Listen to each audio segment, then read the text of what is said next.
The very first seconds of the episode 1 promo don't feel exciting. They feel heavy. There's no loud victory, no heroic slow motion, no triumphant return. Instead, there's grief. There's silence. There's something broken in Casey Dutton's eyes that you can't ignore.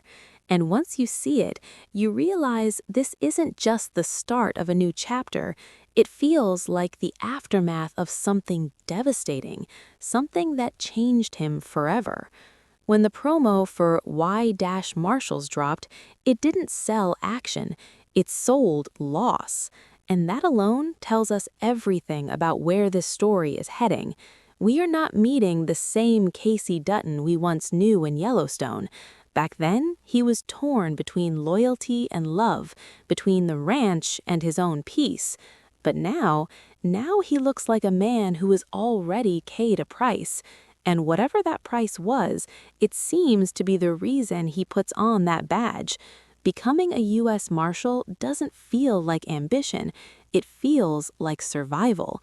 The promo frames it almost like a last resort, like this is the only role left where Casey understands who he is: a protector, a soldier, a man built for chaos. As Spencer Hudnut once described him, Casey is someone who runs into the fire, and this promo makes it clear he's running again. The difference is, this time it doesn't look like he's running towards something. It looks like he's running away from grief. What makes the promo truly heartbreaking is how quiet it is when it comes to the people Casey loves most. We see glimpses of his new unit, we feel the tension of federal cases, we sense danger circling Montana again, but emotionally, everything keeps circling back to one thing: fatherhood. Casey Dutton is no longer just a cowboy or a former SEAL. He's a single father trying to hold himself together for his son.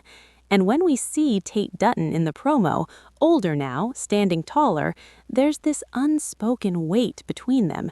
Tate isn't a child anymore. He's at that fragile age where boys start becoming men. And you can feel that Casey knows he cannot fail him now, not after everything they've already lost. But here's where the heartbreak deepens. The promo never clearly says what happened. It just lets the silence speak. There is no visible sign of Monica Dutton, no comforting presence, no shared glance between husband and wife. And for longtime fans, that absence is louder than any gunshot. Monica was always at the center of Casey's internal conflict. She represented his softer side, his hope for something beyond violence. If she is truly gone, then this promo isn't just teasing a new job, it's teasing a man who has lost his emotional anchor.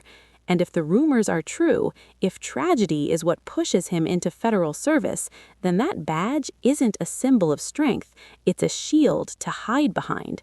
The promo also subtly reminds us of the shadow Casey still lives under. John Dutton may be gone, but his presence lingers in every decision his son makes. There's a brief moment in the promo where Casey looks distant, almost reflective, and it feels like he's wrestling with something internal. Becoming the father Tate needs forces him to understand his own father in ways he never did before. You can almost sense that realization dawning on him, that maybe John wasn't just hard for the sake of it. Maybe he was trying to prepare his son for a world exactly like this one. And that understanding, that's painful, because it means Casey is slowly becoming the very thing he once questioned. Then there's the team. The promo introduces them not with flashy hero shots, but with tension. These aren't polished, perfect lawmen. They look bruised, complicated, carrying their own scars. Led by Pete Calvin, Casey's former SEAL team leader, the unit feels less like coworkers and more like people who have nowhere else to go. That's what makes it interesting.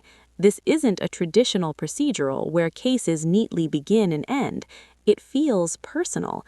It feels like everyone in that room is trying to outrun something from their past, and Casey fits right in, which is both comforting and terrifying. Because if he belongs here, it means he truly has nothing left tying him to a normal life. We also can't ignore the wider Yellowstone universe that still breathes in the background. The presence of figures like Thomas Rainwater and Mo suggests that Casey's connection to Montana's deeper conflicts isn't over. Rainwater, in particular, has always served as a complex mirror to the Dutton legacy. If he steps into a more paternal or advisory role now, especially with John gone, that dynamic could reshape Casey's emotional path in ways we don't expect.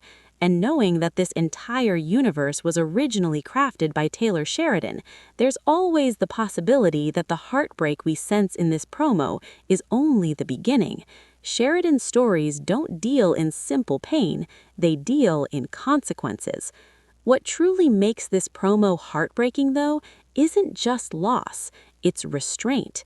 Casey doesn't scream, he doesn't break down, he doesn't deliver dramatic speeches about revenge or justice.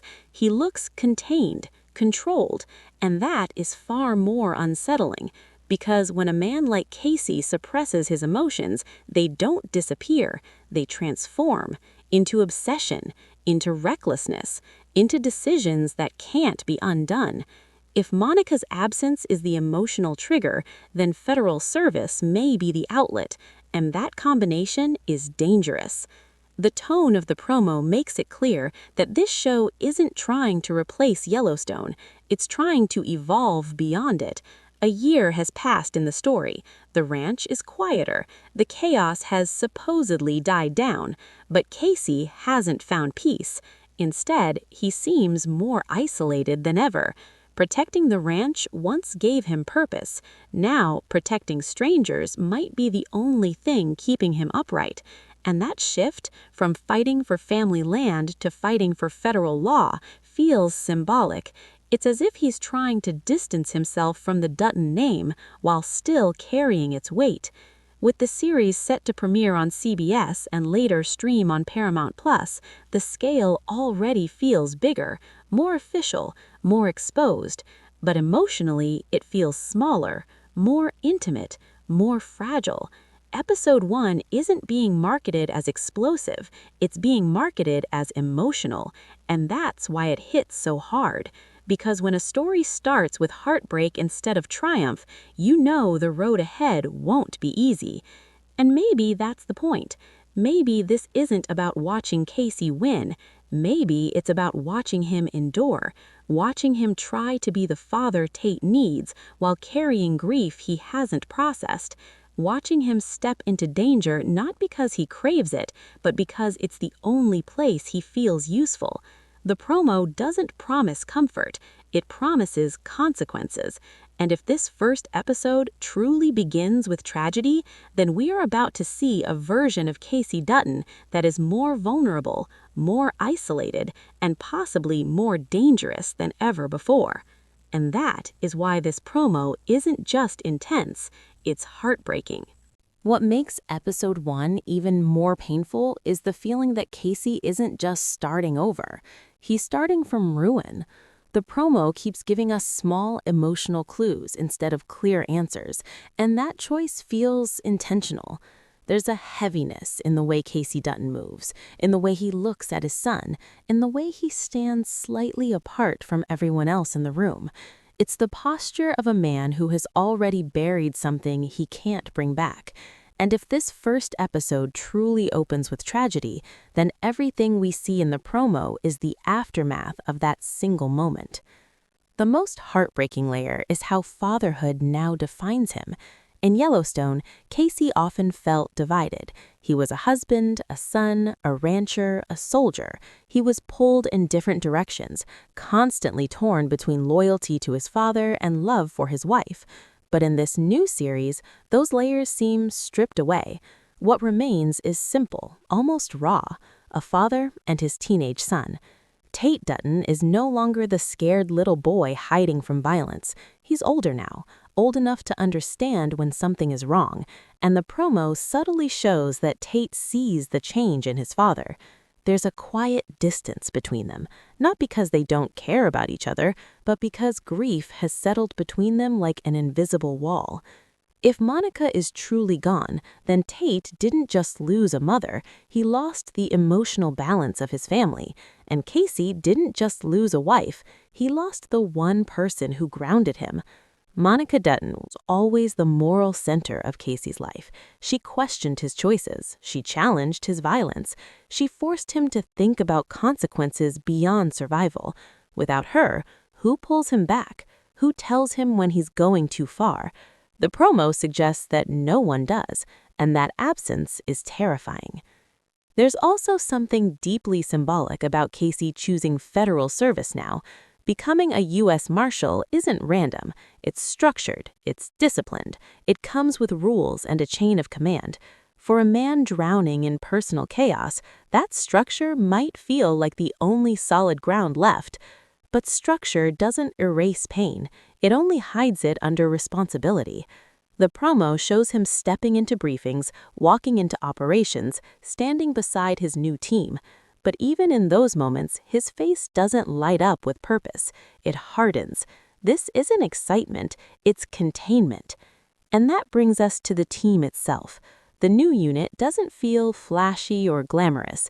Led by Pete Calvin, Casey's former SEAL leader, this group feels like a collection of people who understand darkness. That's important because Casey cannot function around people who expect him to smile. He needs people who recognize trauma without asking questions. Andrea, pushed out of her previous role for speaking her mind, carries her own resentment.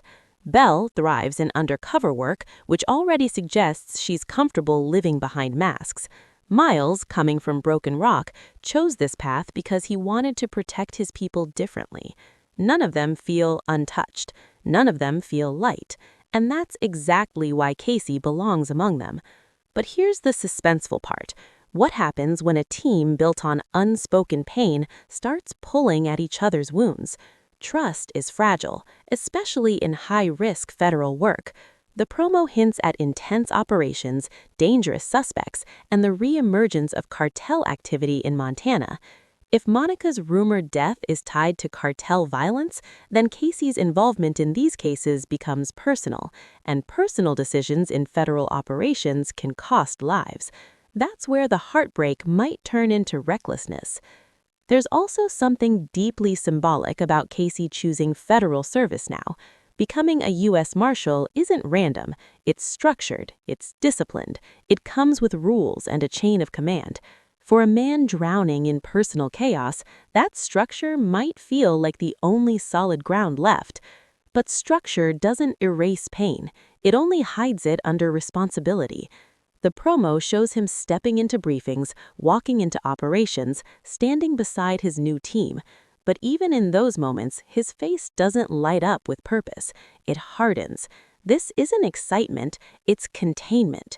And that brings us to the team itself. The new unit doesn't feel flashy or glamorous. Led by Pete Calvin, Casey's former SEAL leader, this group feels like a collection of people who understand darkness. That's important because Casey cannot function around people who expect him to smile. He needs people who recognize trauma without asking questions. Andrea, pushed out of her previous role for speaking her mind, carries her own resentment. Belle thrives in undercover work, which already suggests she's comfortable living behind masks. Miles, coming from Broken Rock, chose this path because he wanted to protect his people differently. None of them feel untouched. None of them feel light. And that's exactly why Casey belongs among them. But here's the suspenseful part. What happens when a team built on unspoken pain starts